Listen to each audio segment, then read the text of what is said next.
Bonjour à toutes et à tous et bienvenue pour ce nouveau webinaire du 15e baromètre de l'absentéisme et de l'engagement Aiming AG2R La Mondiale, Focus Grand Est, Bourgogne-Franche-Comté. Je suis Alexandra Guimarès, chef de projet événementiel chez Aiming et je suis ravie d'animer ce webinaire aujourd'hui. Je vous souhaite également tous mes meilleurs vœux pour cette nouvelle année. Ce webinaire durera une trentaine de minutes et nous prendrons 10 à 15 minutes pour répondre à toutes vos questions. Naturellement, ce webinaire sera enregistré et le lien de rediffusion ainsi que le support de présentation au format PDF vous sera envoyé par email à la fin de cette session. Vous pouvez poser toutes vos questions par l'intermédiaire du module questions qui se trouve en bas à droite de votre écran pendant toute la durée du webinaire. À présent, je suis ravie de vous présenter nos intervenants du jour. Anna Goua, consultante qualité de vie et conditions de travail chez Aiming. Bonjour Anna. Bonjour à tous. Et Christophe Kiefer, directeur régional Alsace-Lorraine chez AG2R La Mondiale. Bonjour Christophe. Bonjour Alexandra, merci. À présent, je laisse Christophe vous introduire ce webinaire. Merci beaucoup. Bonjour à toutes et à tous. Alors, comme ça vient d'être fait, il n'est pas trop tard pour que je vous présente mes meilleurs vœux de santé et de succès pour 2024. Je suis très heureux d'ouvrir cette séquence consacrée à la présentation de ce baromètre qui effectivement alors sera fait par nos partenaires d'Aiming. Je suis en réalité directeur régional sur un périmètre un peu renouvelé chez AG2R La Mondiale, qui est tout le Grand Est et la Bourgogne-Franche-Comté. Donc, on a des entreprises, des clients, des partenaires qui se sont connectés de tout ce territoire. Et puis, j'ai évidemment une pensée particulière pour les clients, partenaires, entreprises du secteur alsacien. En effet, je suis là présentement à Mulhouse, au siège d'Arpège, qui est au sein de notre groupe une institution spécifique en santé prévoyance et qui me tient particulièrement à cœur. Je suis heureux d'ouvrir cela parce que cette présentation s'inscrit dans un partenariat maintenant de longue durée entre Aiming et AG2R La Mondiale. Pourquoi? Parce que on est un groupe de protection sociale, on offre des solutions assurantielles, assurance de personnes, santé, prévoyance, de l'épargne patrimoniale et salariale, de la retraite à nos clients et assurés. Mais au-delà de la solution assurantielle en elle-même, eh bien, ce qui nous caractérise aussi, c'est d'essayer d'être extrêmement bon dans le conseil et dans l'accompagnement. Aujourd'hui, un assureur de personnes ne peut pas se permettre simplement de venir a posteriori, mais il doit aussi accompagner ses clients et assurés face à un certain nombre d'enjeux assez importants qui vont de la responsabilité sociale des entreprises, qui vont être tous les sujets de qualité de vie au travail, qui seront par ailleurs tous les sujets de prévention, évidemment, qui sont extrêmement importants, et puis qui sont aussi les sujets d'absentéisme et d'engagement, parce que, et on le sait, Anna nous expliquera ça bien mieux que moi très vite, qu'ils ont beaucoup bougé depuis le Covid, qu'il y a des enjeux extrêmement forts en recrutement, en fidélisation des collaborateurs aujourd'hui. C'est pas l'ensemble des responsables RH et dirigeants d'entreprise qui sont autour de cette table virtuelle que je vais apprendre ça. Et donc, nous avons à cœur du côté d'AG2R La Mondiale et d'Arpège d'être vraiment aux côtés de nos assurés, aux côtés de nos clients pour nous accompagner. L'intérêt de ce baromètre, c'est qu'il fournit des indicateurs, qui fournit aussi des pistes de réflexion et de prise en compte de toutes les problématiques qui sont ainsi soulevées. Donc, j'espère que voilà, vous aurez beaucoup de plaisir et d'intérêt surtout à la découverte de ce baromètre. Toutes les questions peuvent être posées dans le chat, comme ça vient de vous être expliqué. Donc, moi, je suis pas la personne la plus intéressante aujourd'hui, c'est vraiment Anna qui va nous présenter cela, mais je reste à votre écoute et à votre disposition pour la séquence de questions-réponses tout à l'heure. Merci beaucoup. Merci beaucoup Christophe. Du coup, Anna, je te laisse la parole pour nous présenter les chiffres et les analyses clés de l'absentéisme en 2022. Merci beaucoup Alexandra, merci beaucoup Christophe aussi pour cette introduction. Je suis ravie de vous présenter ce baromètre ce 15e baromètre de l'absentéisme. Il y a beaucoup d'informations et tout comme Christophe, j'espère que ces informations pourront vous donner des pistes, pourront vous guider également vous dans vos réflexions liées à l'absentéisme. Pour commencer et pour donner un petit peu de contexte, comme tous les ans, ce baromètre de l'absentéisme AG2R La Mondiale et Ming s'appuie sur 2 études. Une première étude donc plus quantitative qui est issue des données AG2R La Mondiale qui porte sur des salariés en CDI d'entreprises du secteur privé. Elle s'appuie également sur une étude qualitative menée en partenariat avec Kantar qui interroge un panel représentatif de la population active française et plus précisément cette année dont l'ancienneté est de 5 ans ou moins dans leur entreprise actuelle. Donc, sans trop tarder, je vous présente donc le chiffre, le taux d'absentéisme en 2022, qui est donc de 6,70% au niveau national, soit 24,5 jours d'absence par salarié en moyenne. Comme vous pouvez le voir, c'est une tendance à la hausse en comparaison à 2021. C'est un petit peu moins élevé qu'en 2020, mais on s'approche quand même beaucoup du taux record atteint en 2020, année de la pandémie. Donc, entre 2019 et 2022, le taux d'absentéisme des collaborateurs a subi tout de même une hausse de 21%. Sur le focus, donc Grand Est, on va retrouver les mêmes tendances avec un taux légèrement plus élevé de 7,23%, soit 26,4 jours d'absence par salarié en moyenne. Donc, vous voyez que ça peut suivre la même courbe avec un taux de 2022 qui s'approche de celui de 2020. Concernant la région Bourgogne-Franche-Comté, nous retrouvons également la même tendance nationale et en région Grand Est, avec un taux légèrement plus élevé qu'en Grand Est et au national de 7,36%, soit 26,9 jours d'absence par salarié en moyenne. Donc, on a quelques disparités en fonction des régions, mais globalement, ça suit la même tendance. Un autre indicateur au-delà du taux qui est intéressant, c'est le pourcentage d'absents, c'est-à-dire la proportion de personnes, de salariés qui s'est absenté au moins une fois sur l'année. Donc, vous revoyez les mêmes courbes, la même tendance que le taux, mais cette fois-ci, on a 47% en 2022 des salariés qui se sont absentés au moins une fois, et c'est 6 points de plus qu'en 2020.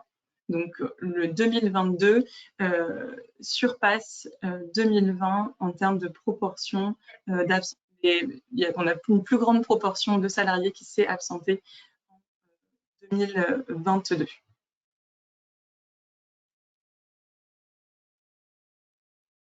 Pour Grand Est, on retrouve également la même tendance avec cette fois-ci plus d'un salarié sur 2 qui s'est absenté au moins une fois en 2022. La région Bourgogne-Franche-Comté, on retrouve la même tendance et cette fois-ci, c'est plus tranché avec une personne sur 2, un salarié sur 2 qui s'est absenté au moins une fois sur l'année 2022. Si on s'interroge sur la hausse de ce taux d'absentéisme et la hausse de la proportion de salariés qui s'est absenté au moins une fois, ça peut s'expliquer par 2 tendances. D'abord, une augmentation de l'absentéisme pour maladie. C'est ce que vous pouvez voir ici sur les graphiques. En 2022, on a une augmentation de l'absence liée à la maladie, alors que les absences pour accident de travail, accident de trajet et maladie professionnelle restent plus stables. La deuxième cause, d'autre part, on a aussi une dégradation de l'absentéisme de 4 à 7 jours. Donc le pourcentage de personnes impactées par ces arrêts a doublé en un an en 2022. Donc c'est essentiellement expliqué par ça, hein, ces tendances. C'est que là, ce que vous pouvez voir, c'est que on a 24% des salariés qui ont connu des arrêts de 4 à 7 jours en 2022, alors qu'on en avait 12% en 2021. Donc ça a doublé. Ces absences, cette augmentation, elle est essentiellement liée à la Covid-19. Alors, on peut avoir l'impression quand on entend ce mot que c'est quelque chose qui date un petit peu. Néanmoins, début 2022 et donc sur janvier et février, nous avions encore le variant Omicron qui était particulièrement contagieux et qui a donc contribué à générer ces absences de 4 à 7 jours. C'est aussi une période de l'année où potentiellement on a eu un relâchement des gestes barrières, ce qui a permis une plus grande contamination du variant.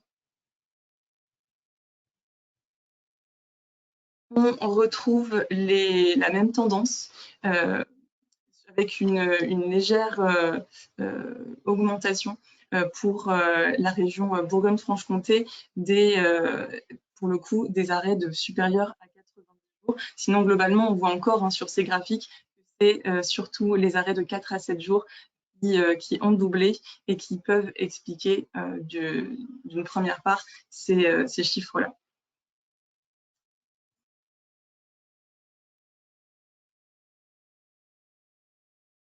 Ce qui est aussi intéressant, c'est que donc, le Covid n'explique pas tout. On a des présents qui restent pénalisés parce que on va avoir un taux d'absentéisme qui augmente.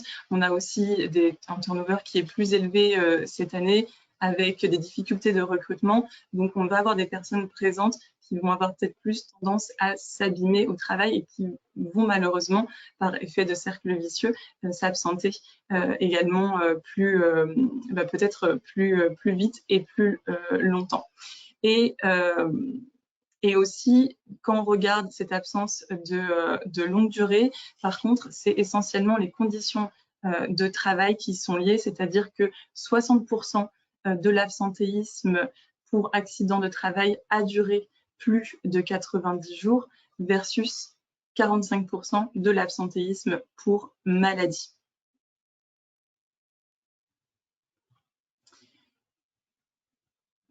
Quand on regarde les différences entre les différents secteurs, ce qui est intéressant cette année, c'est que donc, tous les secteurs connaissent une hausse du taux d'absentéisme, sauf le secteur de la santé, pour qui le taux d'absentéisme reste stable entre 2021 et 2022. Ce qui explique cette stabilité pour le secteur de la santé, c'est qu'au niveau du secteur de la santé, il y a eu une baisse des arrêts maladie longue durée. Alors que ces arrêts maladie longue durée restaient assez stables dans les autres secteurs. Par contre, ce qui peut nous frapper également sur ces graphiques, c'est l'évolution du taux d'absentéisme dans le secteur des services, qui a augmenté entre 2021 et 2022. On est passé de 6,74% à 7,62% de taux d'absentéisme. Et pour le secteur des services, c'est justement les absences de longue durée qui viennent impacter ce taux. Elles ont augmenté dans ce secteur-là.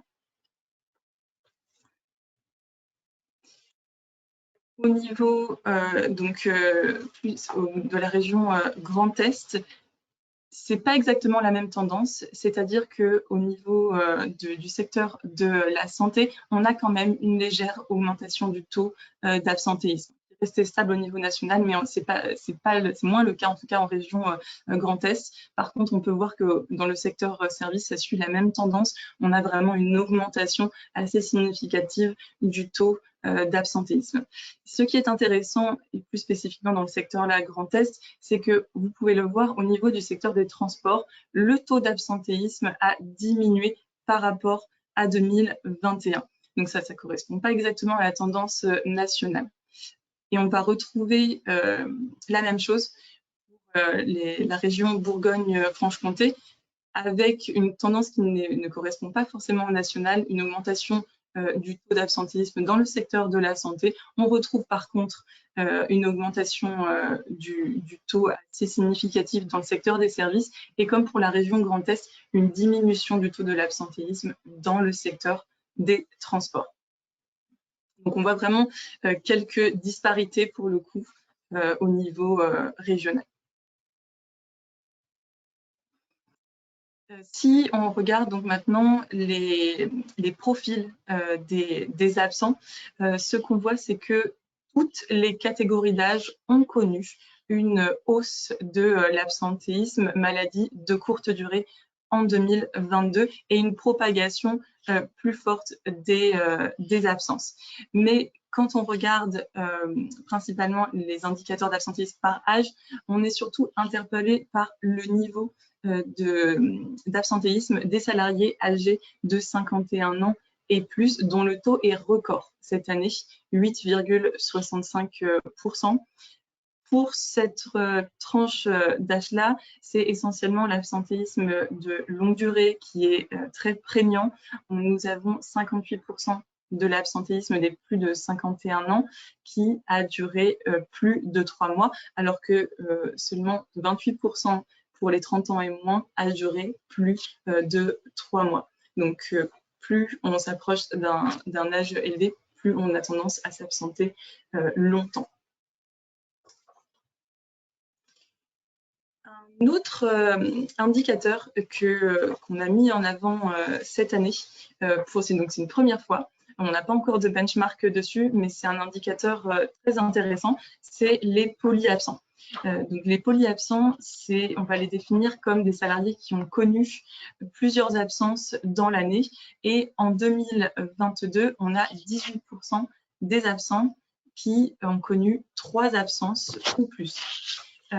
C'est intéressant de s'interroger sur ces polyabsents parce que quelqu'un qui s'absente plusieurs fois sur l'année, alors ça peut être des absences perlées du type courte ou bien des absences même plus longues, ça peut venir dire plusieurs choses. Alors pour certaines personnes, ça peut être des abus, mais pas que. Et c'est important d'aller creuser en concertation entre RH, collaborateurs et managers les causes de ce polyabsentéisme. Ça peut révéler notamment des personnes qui souffrent de maladies chroniques. Ça peut être également le cas pour des salariés qui sont en situation d'aidants familiaux.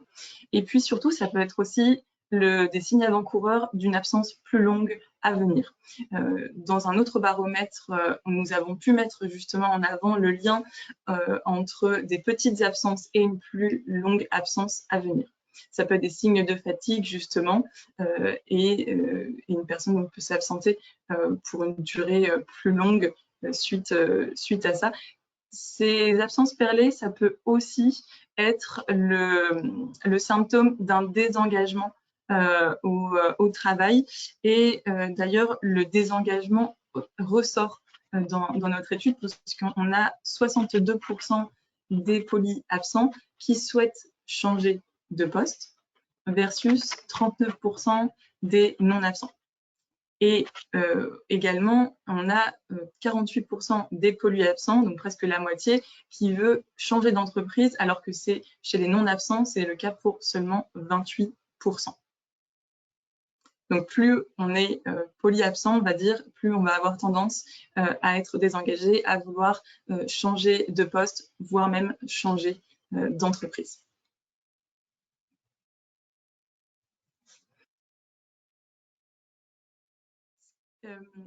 On voit aussi que les personnes présentes, donc on peut avoir un indicateur toujours présent par ailleurs, on va avoir des difficultés qui vont s'accumuler sur ces personnes-là et notamment liées à la pénurie de profils, des rémunérations ou des avantages qui sont moindres par rapport au marché. Dans notre baromètre, on a 53% des salariés qui perçoivent des difficultés de recrutement au sein de leur entreprise.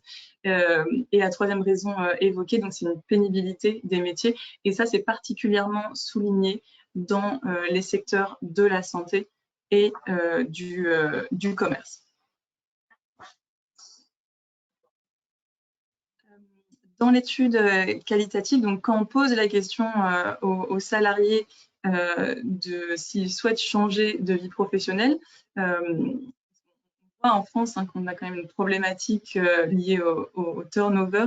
Nous avons 45% des salariés interrogés qui souhaitent changer de situation professionnelle, dont 33% en quittant leur entreprise.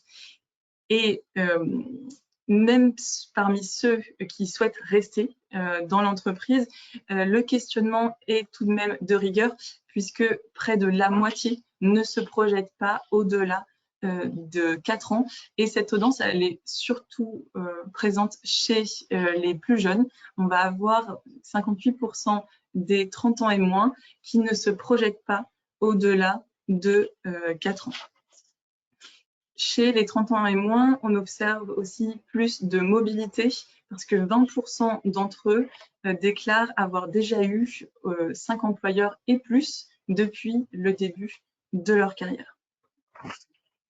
Donc, on voit vraiment que les entreprises sont confrontées à un cumul de situations dégradées qui vont pénaliser les personnes présentes, c'est-à-dire un absentéisme fort, des difficultés à recruter et un turnover qui peut être particulièrement important. Alors, si on s'interroge aux critères évoqués pour accepter un poste, c'est important aussi de regarder ce qui rend un poste et une entreprise attractive. Contrairement aux idées reçues, ce n'est pas la rémunération qui détient la première place, c'est vraiment les conditions de travail qui est le premier critère aujourd'hui pour accepter un poste. En troisième critère, on va avoir le contenu en lui-même du poste. Et le quatrième critère va être la possibilité de concilier vie professionnelle et vie personnelle.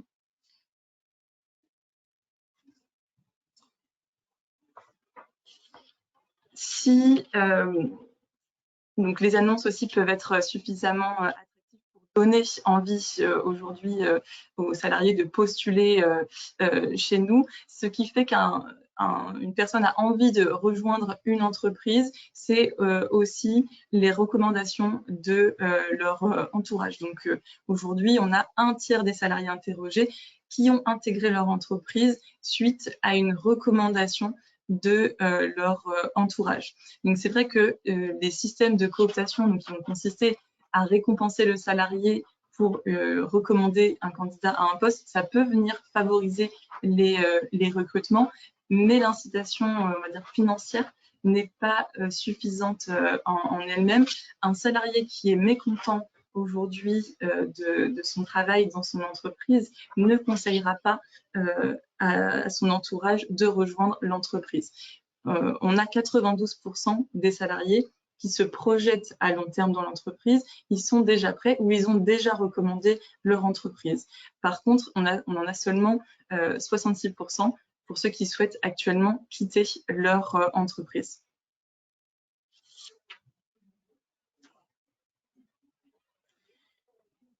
Un autre sujet aussi pour les entreprises et les RH en particulier, c'est le sujet de la fidélisation des collaborateurs.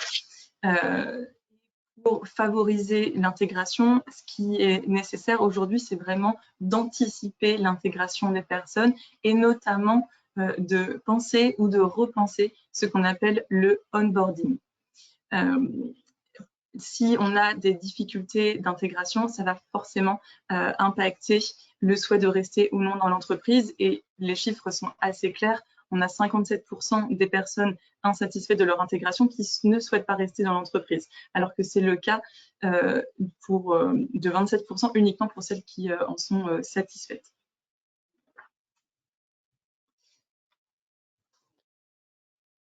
82% des collaborateurs donc, sont satisfaits de leur intégration. Ce qui est mis en avant principalement, ça va être vraiment une dimension à la fois humaine, donc c'est-à-dire d'avoir des bonnes relations avec ses collègues, d'avoir des bonnes relations avec son manager, mais aussi une dimension métier, c'est-à-dire avoir une définition claire de son poste et de ses missions, et puis d'avoir un accompagnement à la prise de poste. On a, si on questionne aussi et on croise les différences, l'âge et l'intégration, notre baromètre cette année met vraiment en évidence des différences générationnelles dans les pratiques d'intégration. Les seniors sont moins nombreux à avoir bénéficié d'un parcours d'intégration structuré et moins nombreux à avoir été accompagnés d'un tuteur. Ce qu'on voit, c'est qu'aujourd'hui, l'accent il est plutôt porté sur les jeunes recrues, mais certains seniors ont quand même besoin d'être accompagnés dans leur prise de poste. Et ça pose vraiment la question de la personnalisation du parcours d'intégration. Ce qui est fondamental aujourd'hui, ça va vraiment être d'ouvrir le dialogue et de parler avec les nouveaux recrutés pour vraiment connaître leurs besoins en matière d'intégration, et ce, quel que soit leur âge et leur expérience professionnelle. Cette différence générationnelle, elle se ressent vraiment dans les satisfactions des salariés. On a 85% des 30 ans et moins qui sont satisfaits de leur intégration, et c'est un peu moins le cas pour les 51 ans et plus, où ils sont 77% à être satisfaits de leur intégration. Maintenant, les 4 critères évoqués principalement pour rester dans l'entreprise. Le numéro 1, c'est la conciliation vie professionnelle, vie personnelle. C'est le plus important pour les salariés interrogés. En 2, on va retrouver la rémunération. Et puis en 3, les conditions de travail. Et en 4, l'autonomie dans le poste de travail. Donc c'est vrai qu'aujourd'hui, les réflexions notamment liées au télétravail, avec la possibilité de diminuer ou d'augmenter le télétravail, sont directement liées avec la possibilité de concilier ou non vie professionnelle et vie personnelle. Si on pousse aussi des idées novatrices de semaine de 4 jours, par exemple, ça peut avoir un impact direct sur la conciliation vie pro, vie perso.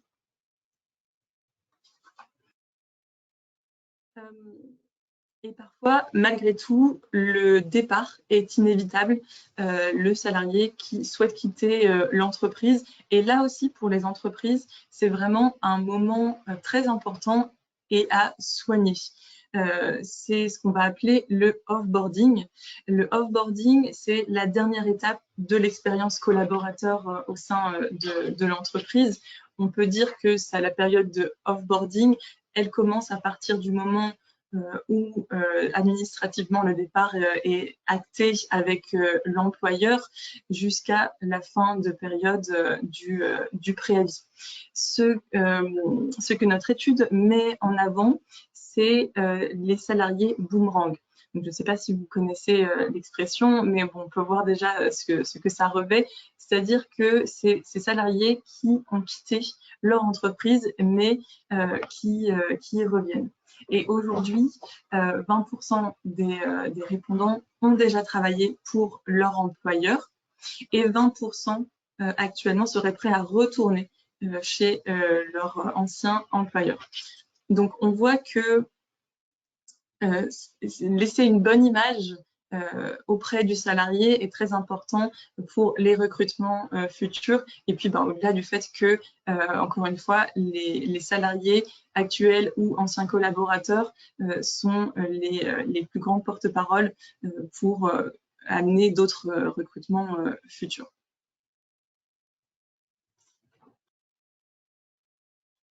Pour conclure, donc voilà, il y a beaucoup de données. Le tableau, effectivement, on voit quand même qu'il y a beaucoup de situations dégradées qui peuvent venir peser sur les présents et leur santé. D'une part, on va avoir les difficultés de recrutement qui sont perçues aussi par les salariés au sein de l'entreprise.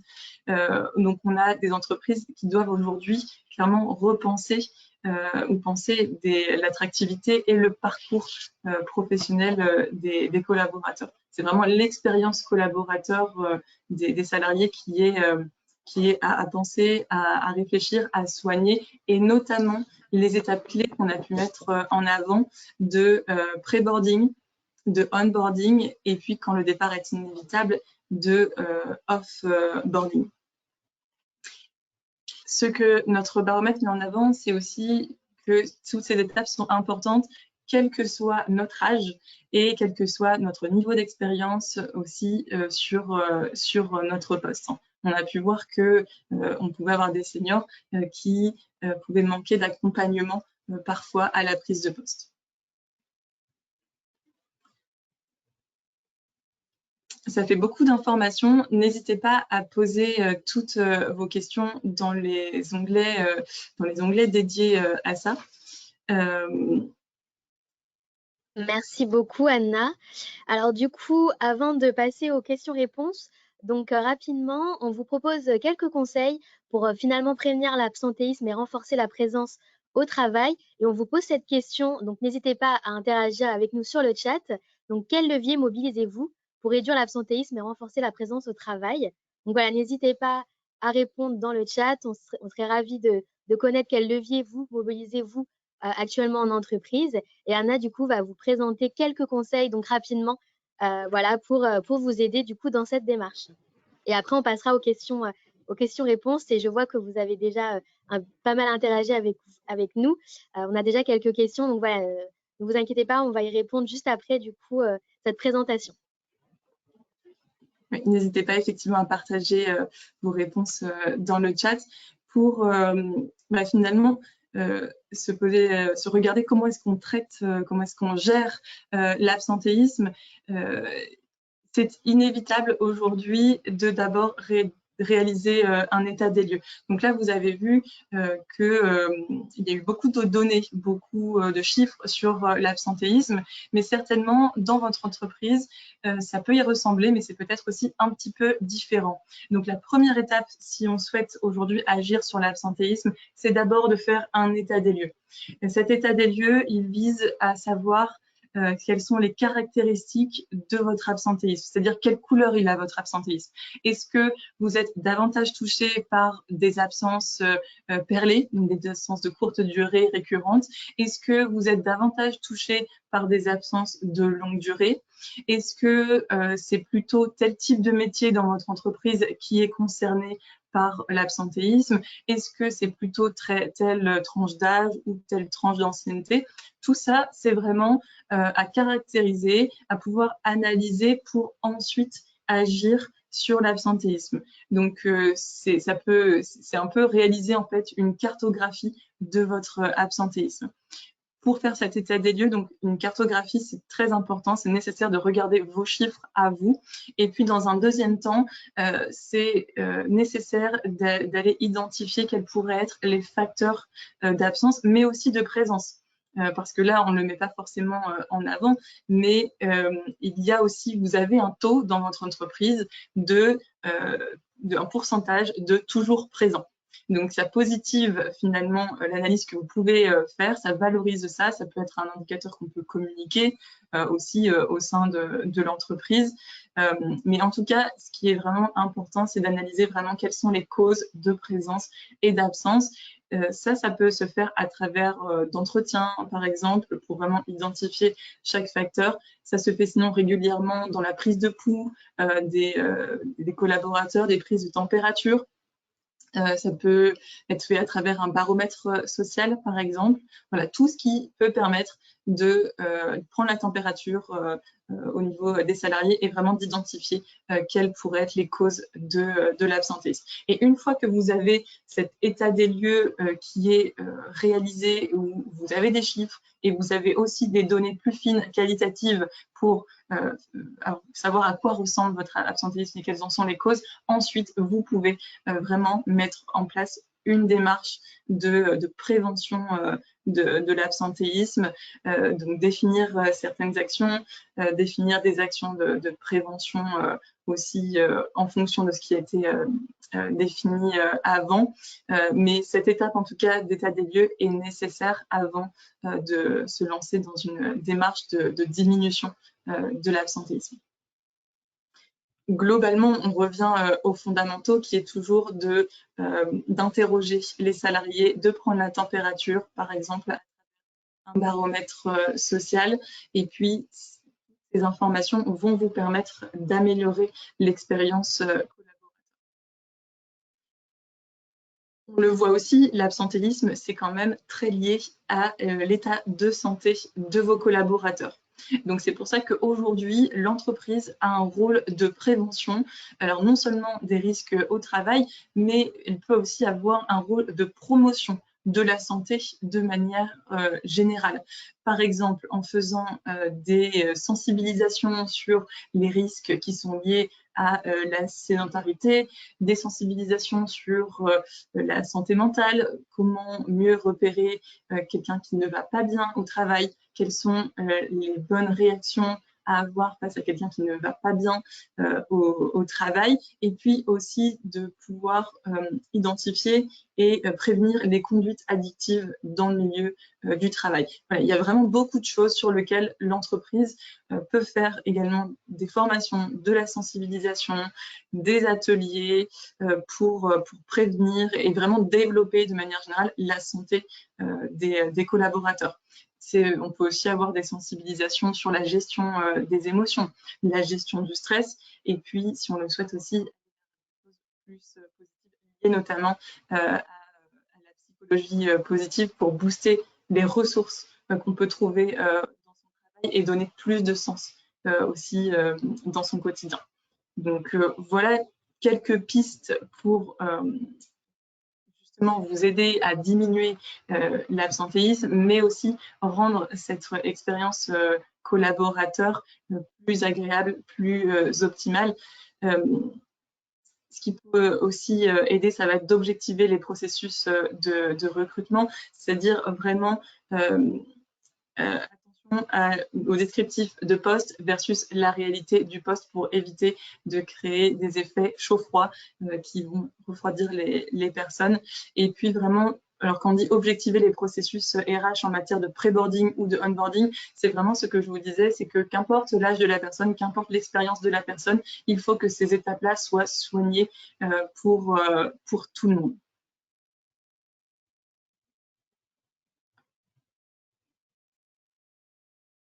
Et aussi un levier qui est très important, c'est les managers. Et pour m'arrêter un petit peu là-dessus, quand on souhaite aujourd'hui travailler sur l'absentéisme, c'est très important qu'on ait les ressources humaines qui travaillent main dans la main avec les managers. Parce que parfois, avec des clients, on peut s'apercevoir que certains managers vont penser que l'absentéisme, c'est l'affaire des ressources humaines. Et puis, de l'autre côté, parfois, on s'aperçoit que pour les ressources humaines, ça peut être uniquement l'affaire des managers. Donc, c'est vraiment un travail en lien pour que chacun se soutienne mutuellement. Le manager est au contact régulièrement avec le salarié. Il peut prendre la température, il peut réguler les difficultés auxquelles fait face le salarié. Les ressources humaines sont un soutien pour les managers pour garantir une expérience collaborateur qui soit optimale et vraiment pour les outiller dans la gestion de l'absentéisme. Concrètement, si une entreprise décide aujourd'hui de lancer un chantier de diminution de l'absentéisme, on peut avoir les ressources humaines qui communiquent auprès des managers, ne serait-ce que quels sont les taux d'absentéisme, quelles sont les personnes les plus touchées et mettre à leur disposition par exemple, des formations sur comment réaliser un entretien de retour d'absence d'une personne, parce que c'est des choses qui s'apprennent, c'est pas toujours inné, et il faut vraiment que la ligne managériale soit accompagnée pour faire face elle-même aussi à l'absentéisme.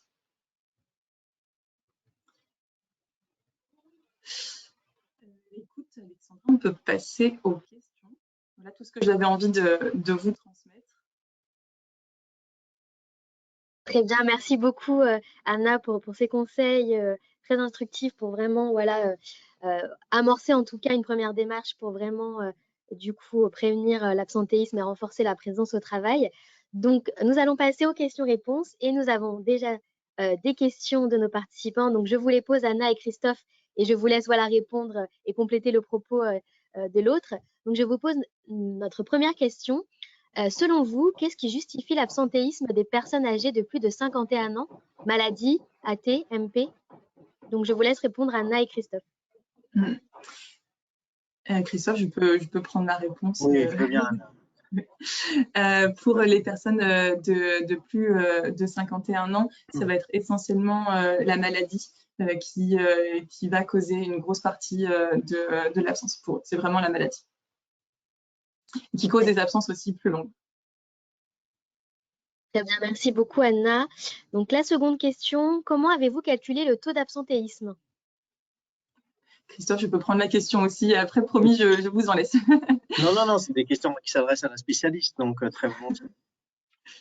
Alors, le taux d'absentéisme, on le calcule en divisant donc le nombre de jours calendaires d'absence sur l'année, divisé donc par le nombre de jours calendaires de présence sur l'année, multiplié par 100 pour avoir un pourcentage. À savoir que donc dans les jours d'absence, on va prendre en compte la maladie, les accidents de travail et de trajet et les maladies professionnelles. On ne prend pas en compte les absences injustifiées parce que c'est un indicateur qui est calculé de manière très différente en fait d'une entreprise à l'autre. Donc ce n'est pas pris en compte. Et pour les durées des absences, on prend toutes les différentes durées d'absence, y compris les absences les plus longues. Très bien, merci beaucoup Anna. Donc en fait, vous savez, pendant la présentation, donc j'ai interrogé le chat et je leur ai demandé s'ils connaissaient cette notion de polyabsence qui finalement, on le découvre cette année, mais est-ce que finalement cette notion de polyabsence existait déjà avant, du coup, qu'on le présente nous dans ce baromètre 2023? Est-ce que c'est une notion que vous aviez déjà remarquée en amont de nous de l'avoir présentée cette année? Je vous laisse répondre, Anna ou Christophe, si vous aviez déjà entendu cette notion de polyabsence. Oui, alors je vais répondre rapidement. De mon côté, en tout cas, oui, parce que quand on accompagne des clients à diminuer leur absentéisme, c'est un indicateur qu'on va regarder. Donc, on est très content cette année de l'avoir associé dans le baromètre. C'est vraiment un indicateur qui est très important parce que, comme je le disais, il peut venir dire plusieurs choses, notamment sur l'état des salariés. C'est un petit peu comme un voyant finalement qui peut virer parfois au orange quand on a des absences régulières. Ça peut présager une absence plus longue à venir. Merci beaucoup. Peut-être aussi que dans les entreprises, souvent elles passent sous le radar en fait. On peut avoir par exemple un jour d'absence au mois de janvier, un jour d'absence au mois de mars, 2 jours d'absence au mois de juin. Et finalement, on les prend pas en compte. Parfois, le manager ne les voit pas forcément parce que c'est juste un petit peu comme ça, par-ci par-là. Mais c'est très important vraiment de les regarder. Et puis, si c'est trop régulier, d'aller questionner le collaborateur et lui demander si tout va bien en fait. Ce sont des sujets souvent délicats parce que ça demande une vraie implication managériale, ça demande beaucoup de doigté managériale aussi pour pas être intrusif par rapport à un certain nombre d'aspects de la vie privée des collaborateurs et des collaboratrices. Mais clairement, c'est un indicateur qu'il faut suivre. Très bien, merci beaucoup à vous. Donc, on a encore le temps, oui, pour répondre encore à 2 questions. Alors, je vous la pose. Quel est le coût de l'absentéisme TPE-PME hors remplacement? Alors, est-ce que vous avez cette donnée ou pas? On pourra peut-être revenir. Côté AG2R La Mondiale, on n'a pas de données générales. On sait que c'est une problématique qui a un coût, évidemment, et on le voit. Je crois que le gouvernement s'est saisi plus globalement du sujet des arrêts de travail. Donc, on voit bien que c'est un réel sujet de société. Anna nous a très bien expliqué les évolutions, les ressorts et les quelques éléments d'explication de ce sujet.